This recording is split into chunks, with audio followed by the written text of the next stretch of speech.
Hello hello hello hello అందరికీ నమస్కారం. 65 ఏళ్ల వయసున్న మనిషిని అప్పుడు కూడా అంతేగా, మీకు న్యాయం ఎక్కడుంది?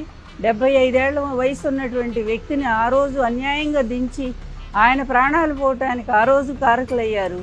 ఈరోజు కూడా ఈ విధంగా మరి అనారోగ్యంతోనూ మరి బాధపడుతున్నటువంటి వ్యక్తిని, పైగా నాకు రాజకీయాలు కూడా వద్దు, నేను ప్రశాంతంగా ఉంటాను ఇంట్లో అని ఆయన రాజకీయాలను కూడా వదిలేసినటువంటి వ్యక్తిని ఒక కక్షపూరితంగా మీ స్నేహితులు చెప్పారని నిజంగానే అడుగుతున్నాను. పవన్ గారు, ఆ రోజు ఆయన భార్యని మీరు ఎంత విమర్శించారండి? ఆయన భార్య పాపం ఇంట్లోంచి ఎప్పుడన్నా బయటకు వచ్చిందా? అటువంటి ఆమె మీద కూడా మీ మనుషులను పంపించి నిందలేయించారే. మీ కక్ష తీర్చుకోవడానికి ఈరోజు మళ్ళీ ఆయన తీసుకొచ్చి ఈ విధంగా చేస్తారా? ఏం న్యాయం అండి పవన్ గారు? కొంచెమైనా మీరు ఆలోచించరా? వాళ్ళ తండ్రి కొడుకులకి ఎట్లాగూ బుద్ధి లేదు, మీకుందని మేము అనుకుంటున్నాం ఇప్పటిదాకా.